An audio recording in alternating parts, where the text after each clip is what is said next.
dando início a mais um programa Norte em Ação, através do canal 6 da NET, do canal 6 da NET Digital, também da Rede Mundial por meio da PoaTV.net, da PoaTV.tv e da PoaTV.org, vários canais de acesso para você acompanhar a nossa programação com exclusividade total, inclusive também no seu celular. Quero aproveitar e lembrar aí que estamos produzindo programas especiais e dentro dessa proposta que temos aqui, queremos já aproveitar e deixar os nossos telefones e e-mails para você começar a interagir, encaminhar aí sugestões de pauta para o programa, perguntas para o quadro Alô Doutor, questões para o pedido de providência e também a sua participação dentro da ação solidária, da ação empresarial e do quadro Educação. O telefone, como está no rodapé do vídeo, é o 30 23 47 25, DDD 51 aqui de Porto Alegre, e nossos e-mails, alodoutor@ig.com.br e o tradicional Zona Norte, @pop.com.br. Então, além das entrevistas exclusivas, você vai poder acompanhar... Principalmente na área do comércio. Os funcionários trabalham por metas. Então, os chefes, eles cobram essas metas. E os funcionários, muitas vezes, usam isso como ele está para você manter a sintonia. Estamos preparando mais um programa especial com muitas informações, notícias e entrevistas exclusivas que você não pode perder. Quero lembrar que estamos aqui no Centro Espanhol, onde produzimos nossos programas especiais, e dizer que o Centro Espanhol coloca à disposição da nossa comunidade seus salões para festas e eventos. Então, se você pensou em formatura, pensou em casamento, pensou em comemorar bodas de prata, bodas de ouro, ou aquele evento, aquele momento especial, com fraternização com os amigos e com os funcionários, com todas aquelas pessoas que realmente lhe são caras, aqui certamente você vai encontrar salões para essas comemorações. Então anote aí o endereço para você conferir e conhecer em loco toda a infraestrutura do Centro Espanhol. Travessa Sul, número 102, esquina com a Rua Portugal, no bairro Higienópolis, aqui em Porto Alegre. E o telefone para você fazer contato com a secretaria é o 3342-5990, DDD 51, aqui de Porto Alegre. E outro contato que você pode fazer também é através do e-mail. Então anote aí, centroespanhol@terra.com.br e o site à sua disposição, centroespanholpoa.com.br. Então continue ligado que no Centro Só a gente volta. Você sabe qual é o papel mais importante que nós já fizemos na nossa vida? Papel de bobo? Não. É o papel de esclarecer os nossos filhos sobre drogas. Nesse ponto nós concordamos, porque eu acredito muito nisso. Homens, de perto ou de longe, a gente reconhece pela atitude. É isso aí. Entre limpo no estádio e na vida. Vai tomar banho antes de sair de casa? Que isso? Não é drogas. Violência também não pode. Droga no estádio? Não rola.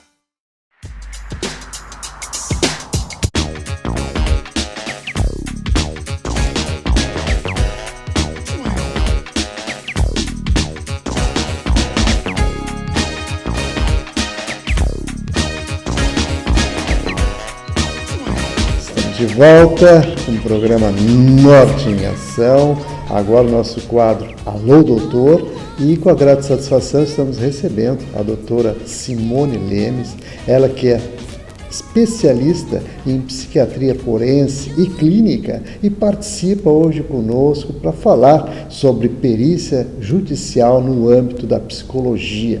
Vários aspectos aqui vão ser tratados, dentro das questões da vara de família, dentro do ambiente de trabalho, enfim, um universo muito amplo. E, é claro, ela com os seus conhecimentos, com a sua sabedoria, participa para trazer informações nesse sentido.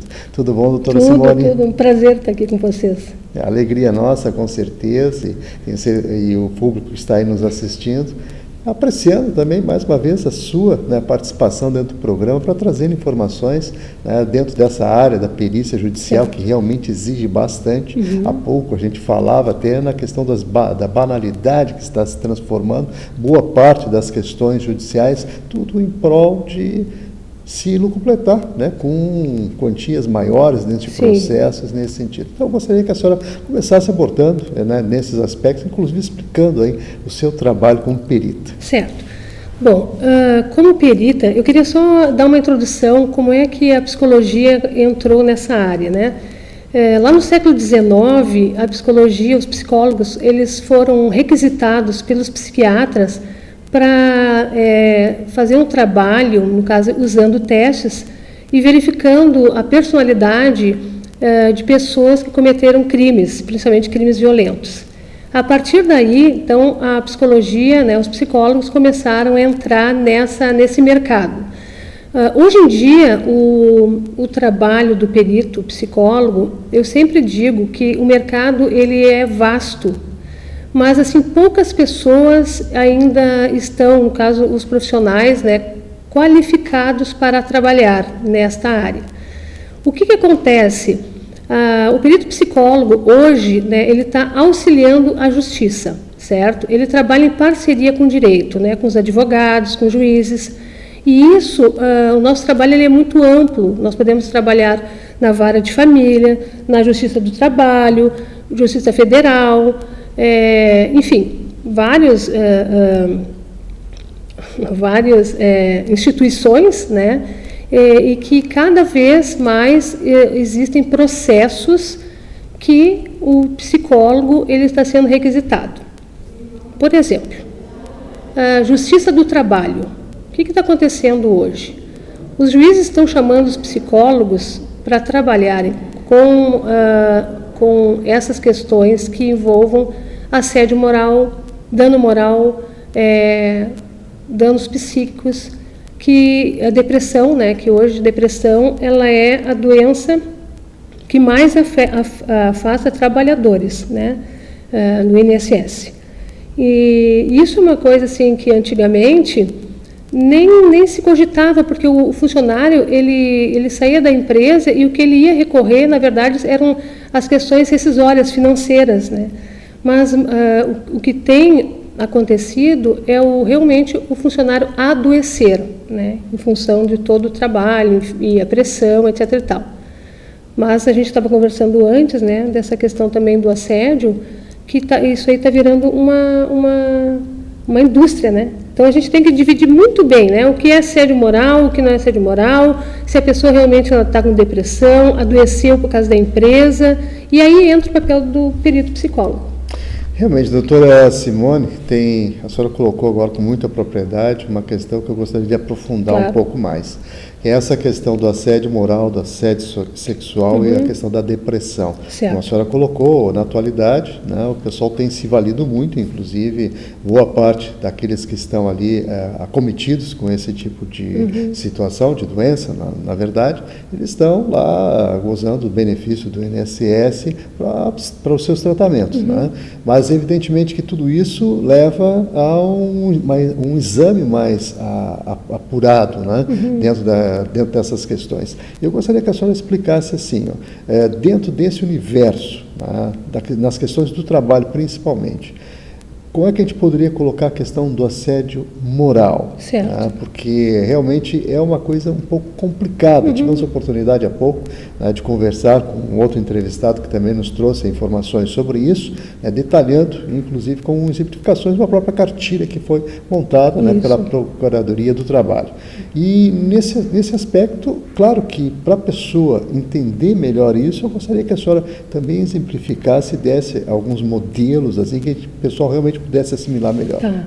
Eu vou dar 2 exemplos, certo? Eu vou falar das pessoas que realmente sofreram e sofrem assédio moral e também vou falar das pessoas que elas querem ganhar uma causa na justiça e não sofreram esse assédio.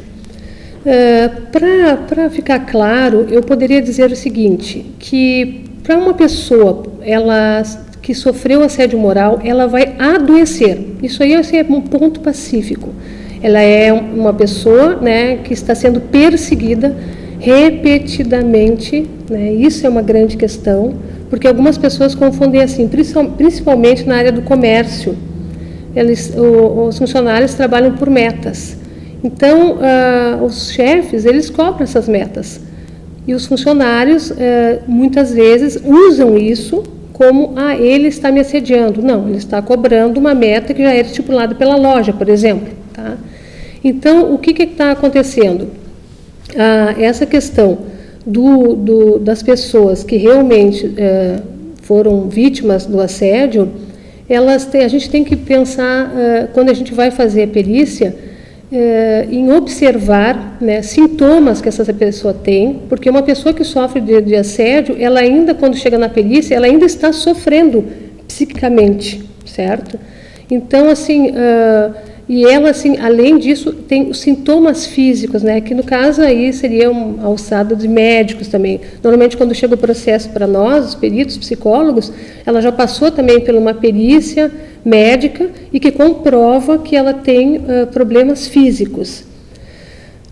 Por outro lado, né, quando a pessoa ela não sofreu assédio, mas ela tem um interesse em ganhar uma quantia, porque aí, como eu tinha falado antes, existe uma indústria atrás desse assédio, essa pessoa, quando tu começa a fazer essa avaliação, fica muito, muito claro que ela quer, enfim, eu vou até usar assim, uma palavra assim, enrolar, né, um perito, o advogado, né, o juiz, o advogado da empresa, no caso, né, ela não é consistente, o relato dela não é consistente. E eu posso te dizer o seguinte, pela minha experiência, de cada 10 processos, né, de assédio moral que eu pego para fazer perícia, 3 são verdades. E 7, tu começa, opa, alguma coisa está errada aqui. Mas é um número muito expressivo, são 70%, é um número realmente preocupante. É preocupante porque, assim, as pessoas estão confundindo, né, o que é o assédio. Então, agora o funcionário, claro, não vamos generalizar, mas assim, o funcionário, se ele sentir que o chefe está cobrando alguma coisa, estou sendo assediado, né? E aí ele vai procurar os direitos dele, vai no processo, então o juiz nomeia um psicólogo e a gente vai detectar se é verdade ou não. Mas, tá, quando eu falo desse percentual, e ele é preocupante, porque eu vejo assim que algumas pessoas elas se aproveitam, e aí eu acho que cabe cada profissional fazer uma avaliação de como está seu trabalho, enfim, porque se a pessoa é induzida a entrar na justiça, até muitas vezes pelos familiares, né? Então as pessoas, familiares, amigos, não, né, entra na justiça, pede isso, e quando envolve tantas pessoas para fazer esse trabalho, né, de perícia, o próprio juiz, o tempo do juiz. Então, assim, na verdade, nós temos como é que eu diria assim, um problema tão grave, né, e que não existe uma punição hoje para quem exagera, né, e que é constatado mesmo que não existe. Como eu dei um exemplo anterior, né, que nós estamos conversando, de uma situação, por exemplo, em que no processo existia um pedido, né, de indenização em função de assédio sexual.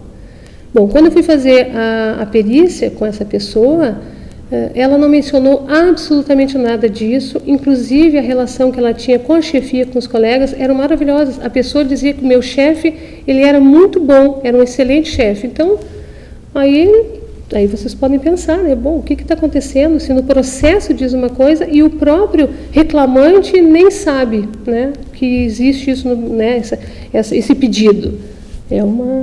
É preocupante, né? É uma reflexão muito boa, né, a ser feita no sentido, inclusive, das questões éticas, né? Claro. Aí não entramos nem só na questão profissional, tem as questões humanas também que devem ser levadas em conta, até porque isso acaba contaminando o meio, né, e é muito fácil disso acontecer, né?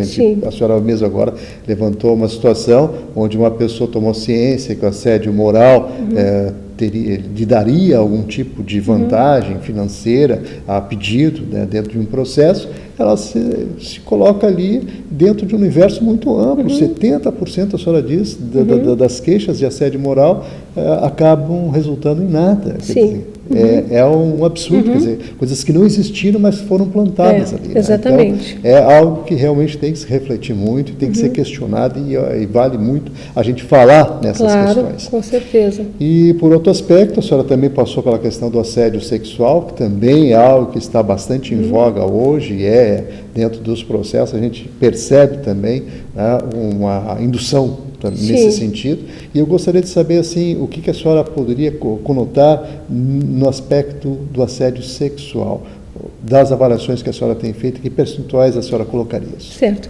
O assédio sexual, ele, inclusive assim, ele é difícil de detectar, né, a veracidade disso, porque a pessoa, ela se sente tão intimidada com o fato de estar sendo assediada sexualmente, e também vamos dizer assim, uma defesa que o assediador, né, ele tem de dizer, não, eu estava brincando, não, tu entendeu errado, né? Como essa pessoa, ela se sente sozinha, porque esse é a grande questão dos assédios, né? As pessoas se sentem sozinhas e a empresa, exatamente, né, ela vai se defender, os colegas não querem depor de medo, muitas vezes, né, de represália. Mas assim, o assédio ele é difícil de detectar em função disso, né? Tu até pode estar fazendo uma perícia e verificar que aquela pessoa sofreu assédio, mas ela vai ter que juridicamente comprovar, né? Não adianta só sentar e dizer, não, eu sofri assédio. E até eu diria assim, ó, por exemplo, vou dar um outro exemplo, né, em que o assediador, o dito assediador, né, ele nem faz a perícia, ele não passa pelo perito, porque na verdade o processo é entre a pessoa, o reclamante e a empresa. E aí fica uma situação difícil também para te avaliar se houve ou não, se tu está vendo só uma parte, né. Eu vejo que cada vez mais também está aparecendo, mas assim, nos processos é quase como se fosse um sinônimo, tu entende? O pedido de assédio moral / assédio sexual.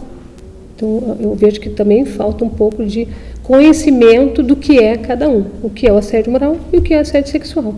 Eu acho que, assim, cada vez mais a gente tem que, né, discutir sobre isso, e tanto, assim, nós peritos, poder diferenciar isso na hora do nosso laudo, para a gente, né, ter a certeza de não estar prejudicando uma pessoa, né, ou mesmo uma empresa.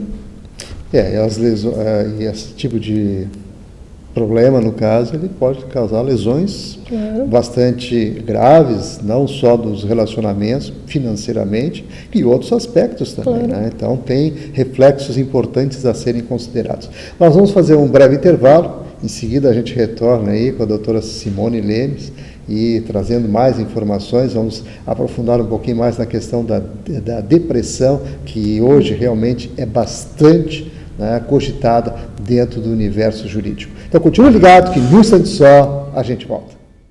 O Brasil é o país com o maior número de homicídios do mundo. E ninguém faz nada. Criminosos condenados vivem em liberdade. E ninguém faz nada. Enquanto isso, o projeto de revisão da legislação penal aguarda no Congresso para ser votado. Chega de braços cruzados. Acesse o site e veja como pressionar o seu deputado.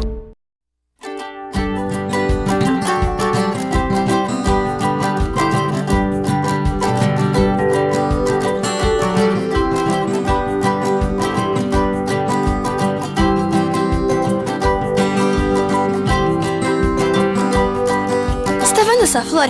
Ou melhor, esse jardim? Ele não ficou bonito por acaso. Para crescer assim, foi preciso muitos cuidados. Florzinhas precisam de água, luz e carinho. E não por um dia ou dois, mas sim pelo ano inteiro.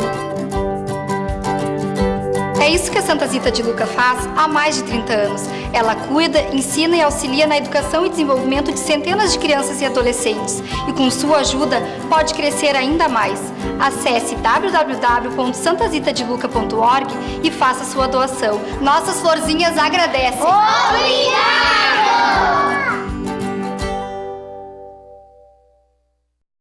Estamos de volta Continuamos aqui com a doutora Simone Lemes, ela que é especialista em psiquiatria forense e clínica, participa hoje conosco para falar, né, sobre essa temática que realmente traz aí uns questionamentos e, evidentemente, trazendo também informações e reflexões, né, sobre o tema dentro da perícia judicial no âmbito da psicologia.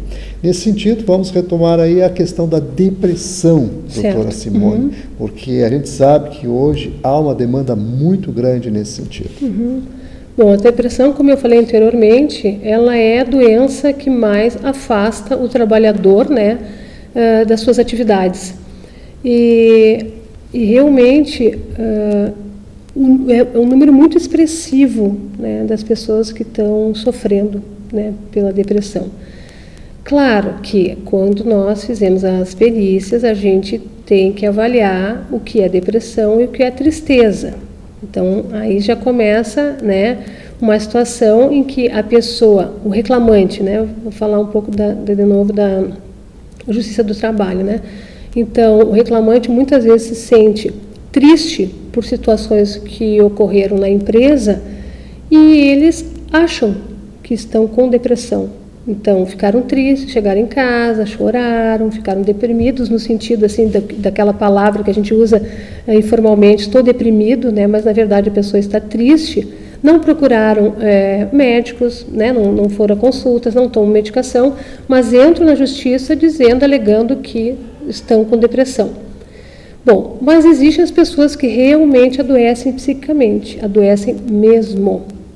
Então, posso dar um exemplo aqui de um caso em que eu fiz uma perícia, em que a funcionária era uma pessoa extremamente dedicada, o papel dela na empresa era de vendas, ela vendia, né, passava inclusive das metas, e ela, por ser boa, ela foi trocada de setor para vendas, mas de um produto com pouquíssima aceitação. Como ela era uma pessoa extremamente dedicada, ela começou então a fazer hora extra para compensar, mas o produto realmente não tinha, né, o mesmo impacto no mercado. Ela começou a ter sintomas físicos de doença, um estresse, né, que começou a afetar então o organismo dela. Até o ponto em que ela, então, desesperada, ela entra em depressão. Então, ela estava sendo acompanhada por médicos, ela foi afastada, ela ficou 9 meses afastada. Quando ela teve uma melhora, ela retornou, ficou pouquíssimo tempo na empresa e pediu demissão. Depois de um tempo, ela então entrou, né, na justiça, alegando que ela adoeceu, né, nessa empresa em função de toda essa dinâmica que eu falei para vocês. Claro que a perícia envolveu a gente utiliza várias técnicas, né, para detectar, né, essa possível depressão. Mas nesse caso foi comprovado e a pessoa então foi reparada, né, financeiramente esse sofrimento, né. E algo que realmente acomete a pessoa e com uma certa gravidade. Sim. Né? Há uma percepção e a diferenciação que a senhora faz entre depressão e tristeza é algo que realmente tem que ser muito bem avaliado. Exatamente. E por isso, então, especialista, né, para poder realmente dar o seu parecer nesse sentido e para ter tranquilidade também na hora, né, de passar a informação correta até para a decisão, né, judicial. Mas, doutora Simone, estamos chegando aos minutinhos finais da nossa entrevista. É sempre muito bom a gente conversar, porque a senhora sempre traz temáticas que realmente despertam, né, uma série de situações e de reflexões.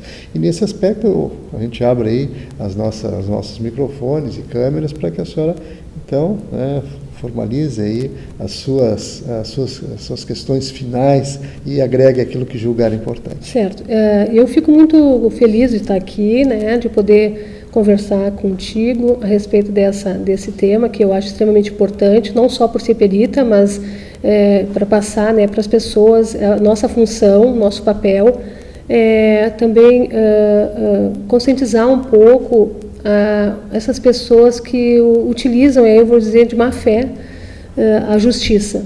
Então, assim, os psicólogos, psiquiatras, os médicos de todas as especialidades hoje estão preparados, certo, para fazer uma avaliação e detectar a verdade ou não. Então, eu acho que quando vocês, de modo geral, né, forem pensar nisso, vamos ter uma seriedade. E, por outro lado, né, eu convido, então, meus colegas psicólogos, né, que possam olhar um pouco mais para essa área, que é uma área cada vez mais que se expande e que precisa de profissionais, mas nunca esquecendo de profissionais qualificados. Bem lembrado. Exatamente. Vamos agradecer aqui a participação da doutora Eu que agradeço. Simone Lemes, mais uma vez aqui dentro do programa, ela que é especialista em psiquiatria forense e clínica, e trouxe aí informações valiosíssimas e contribuindo muito aí, inclusive com a sua informação. Então, muito obrigado, e você que está ligado com a gente, fica aquele convite especial para manter a sintonia, que no instante só a gente volta. O que a gente mais faz hoje em dia é clicar. Pena que o destino da maioria desses cliques é esse, o desperdício. Você sabia que apenas um clique pode ajudar a combater a fome no nosso estado? É só acessar cliquealimentos.com.br e dar um rumo mais digno aos seus cliques. A mesa de quem tem fome. Doar pelo Clique Alimentos é gratuito e não demora nem um minuto. Faça a sua parte. Clique para quem precisa. www.cliquealimentos.com.br. Quero agradecer especialmente a você que está sintonizado, acompanhando o programa Norte em Ação. Nosso muito obrigado pelos seus telefonemas, pelos seus e-mails, pelo seu carinho especial de estar prestigiando toda a nossa programação. Quero lembrar que o programa termina, mas você pode continuar mantendo contato com a nossa produção, bastando ligar para o telefone que aparece no rodapé do vídeo, o 30 23 47 25, DDD 51 aqui de Porto Alegre, ou então escrever para um de nossos e-mails, alodoutor@ig.com.br e o tradicional zonanorte@pop.com.br.